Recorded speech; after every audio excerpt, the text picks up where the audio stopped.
Good afternoon. I'm Assistant Sheriff Bryan Peterson with the Las Vegas Metropolitan Police Department. I'm here today to provide additional details of an officer-involved shooting that occurred this Tuesday, February 3rd, 2026. Please note, we are still early into the investigation process, and as such, the details of this case may change as we collect more information. This is the third officer-involved shooting this year, and the second fatal officer-involved shooting. At this time last year, we had one officer-involved shooting. The location of this incident is an apartment complex in the 8400 block of South Maryland Parkway. You can see an overview of the scene to my left.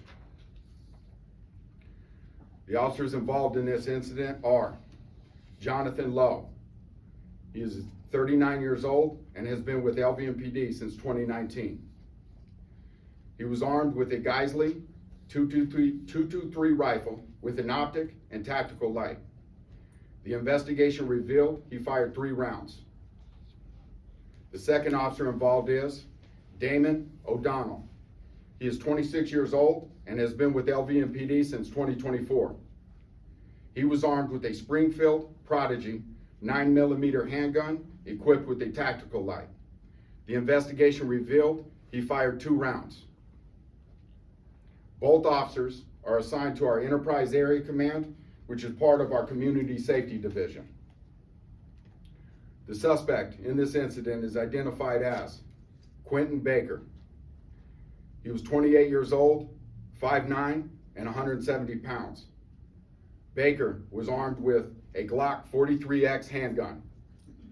There was 1 round in the magazine and 1 expended cartridge case jammed in the firearm. The investigation revealed he fired 7 rounds during this incident. 2 rounds were fired prior to the officer's arrival on scene. You can see a picture of the firearm on the scene to my left.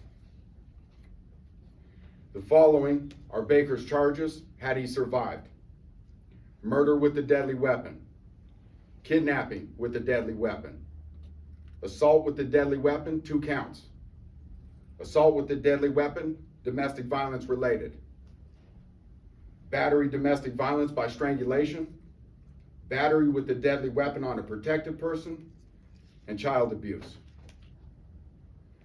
The details of this incident are as follows. On February 3rd, 2026, at approximately 1:19 in the morning, LVMPD Communications received a call for service from a female stating a male had battered her friend. She also indicated the male was attempting to take her child from the apartment in the 8400 block of South Maryland Parkway. The initial call for service was disconnected by the female, but she called back approximately 3 minutes later. She stated that the father, later identified as Quentin Baker, was threatening to kill her and her son. I will now play you a portion of the 911 call from that female. Tuesday, February 3, 2026, 01:22 and 53 seconds. 911 Washington 2023, please contact. Please. Tell what address? South Maryland Parkway. I can't hear you. What's the address?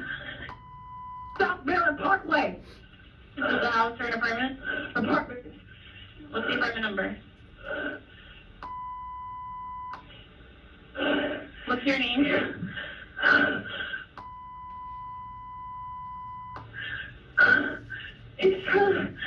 He's threatening to kill me and my son.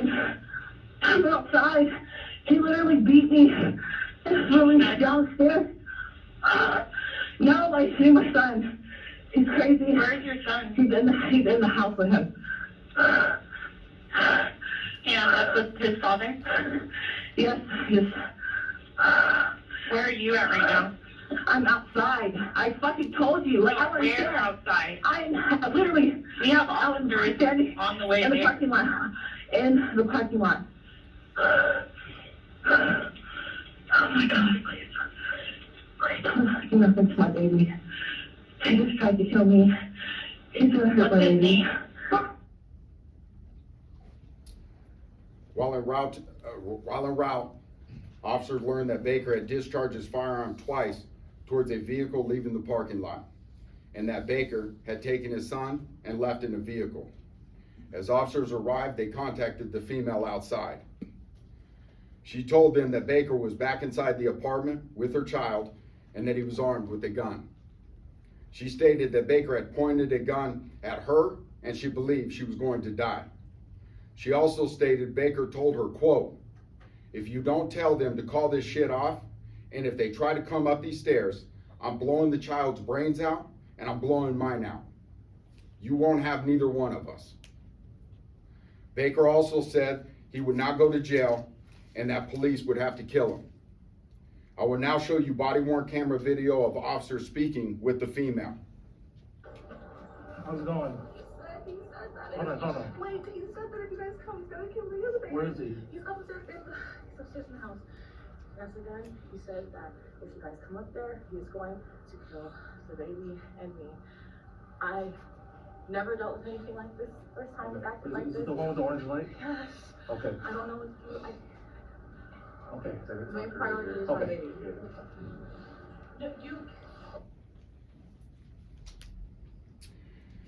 As officers began assembling resources, Baker walked down the stairs out of the apartment while carrying the 3-year-old child in his left arm.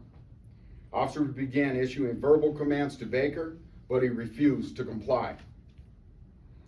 Officers can be heard saying that Baker has a gun and it was pointed at the child's chest.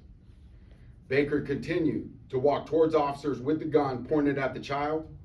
He stopped and said he wanted to see the child's mom and he was going to kill himself. Because of the immediate threat to the child, officers discharged their firearm. Simultaneously, Baker discharged his firearm 5 times. I will now show you body-worn camera video from one of the officers involved. Is he walking out this way? He walked that way. He's coming towards us. Hey! Just give him commands. Just like, show me your hands! Show me your other hand! He had a gun up his chest. Stop! Stop right there! Stop!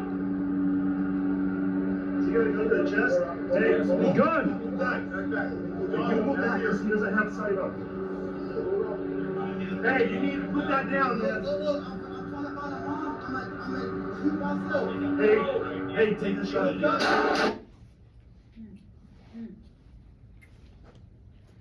I will now show you body-worn camera video of another officer on scene.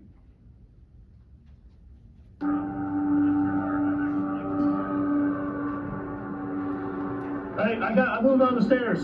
Move on the stairs. He's holding the kid.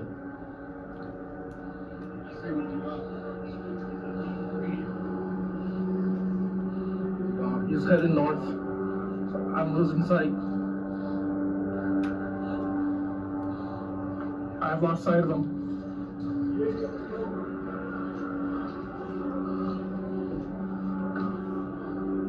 Hey, he's coming towards us. Coming towards us. Hey! Show me your hands! Show me your other hand!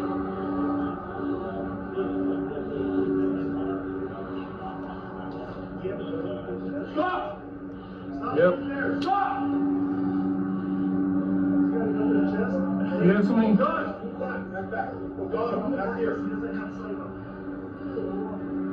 Hey, you need to put that down. Look.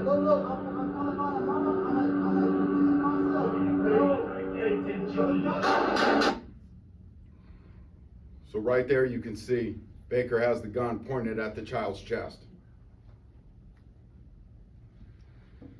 This time officers approached Baker to take him into custody and observed the firearm still in his hand. They also observed that Baker and the child had been struck by gunfire. To get the child to an ambulance as quickly as possible, one officer on scene picked him up and ran 325 yards. That's the length of 3 football fields. To medical personnel who were staged at the front of the apartment complex And I will now show you video of that officer's body-worn camera.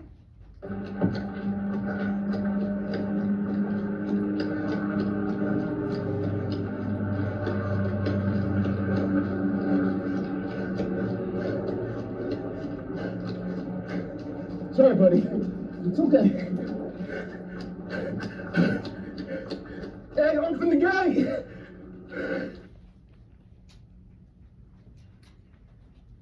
As you guys all just seen, very emotional at that point in time.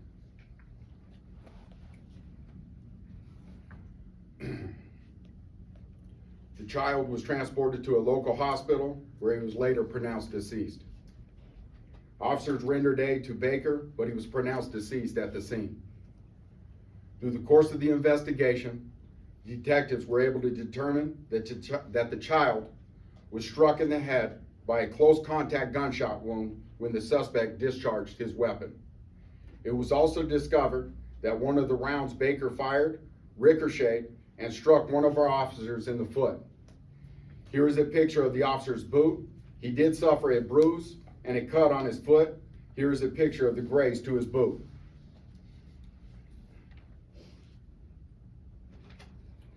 So this will conclude the formal part of our briefing. Before I take any questions, I want to say we are very aware of what is being reported and the inaccurate and sensational claims being made in the media about this shooting. This is why we have a policy we follow, and every officer involved shooting, a captain does an on-scene media brief the day of the shooting. We release the officer's name within 48 hours. And within 72 hours, we provide a live media briefing with body-worn camera and details as we know them today. We take your questions and provide that information. Our force investigation team and our critical incident review team will continue their investigation for the next several months. We are one of the only police agencies in this nation with this type of transparency. With that, I'll open it up for your questions. Victoria with Fox 5. You're right, that was clearly very emotional to watch for us. But I want to ask, what is the department's policy on use of force when a child is present like that, potentially in the line of gunfire during a quote hostage situation? All right, Victoria, so the question is, what is the department's policy on a situation where a child is being held hostage? I'll sum that up for you, right? So Victoria, as you've seen, that's a very hard video to watch. And that child was being held hostage. And the suspect's intent was clearly stated by him to the mother several times, that he was going to kill that child and then kill himself. In this situation, the officers have milliseconds to make a decision. Their ultimate goal is to save that baby's life. And that's what they did that day. In every attempt to save that baby's life, that suspect chose those actions and followed through with what his intent was, and he killed his son. Kristen Drummond with News 3. As you mentioned, it is very emotional, but he did state he wanted to find the mother to give her the child. So why wasn't he allowed to potentially find the mother to hand over the child? Why take those shots? And out of those 5 shots, how many potentially hit Baker, and did any of them hit the child?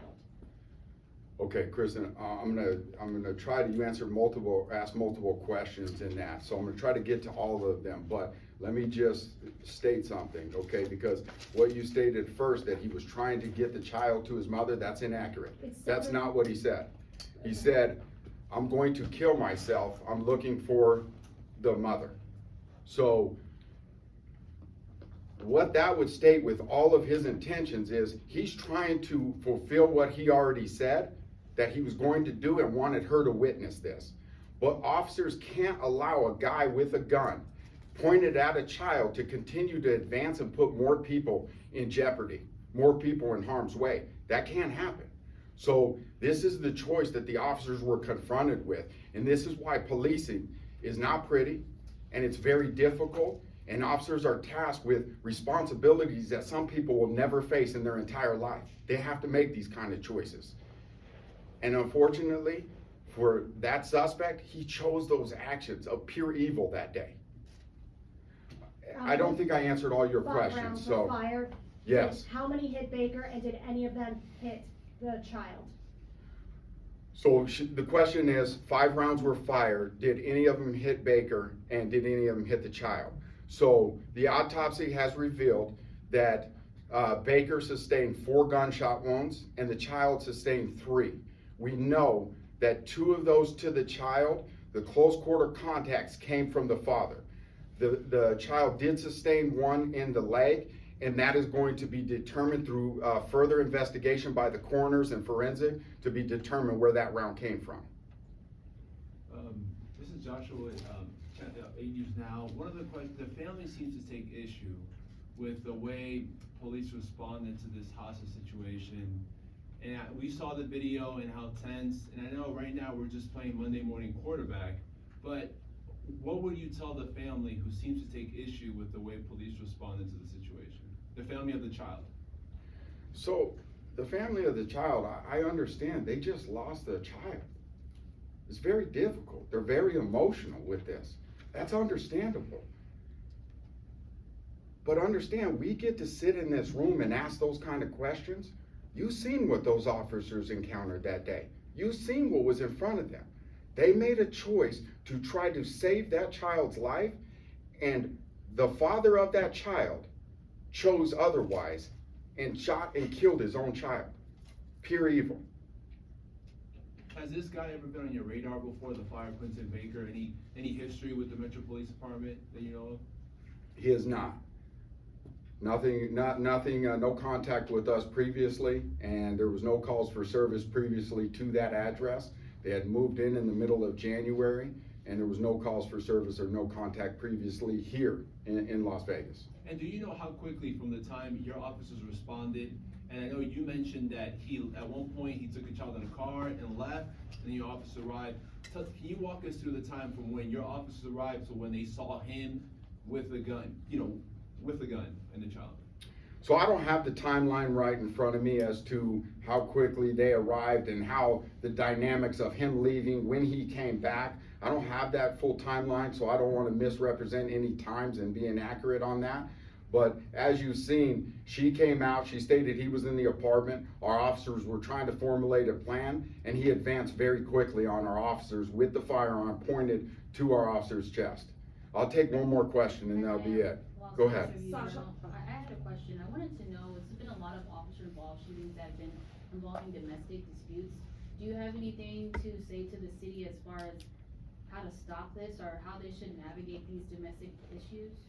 Yeah, that's a very good question. And again, there's a lot of resources, they need to take the chance to actually call out and, for the help. They need to reach out to us. We provide them with information of other resources to get the help they need for safe housing or counseling or different things that would help them work through this.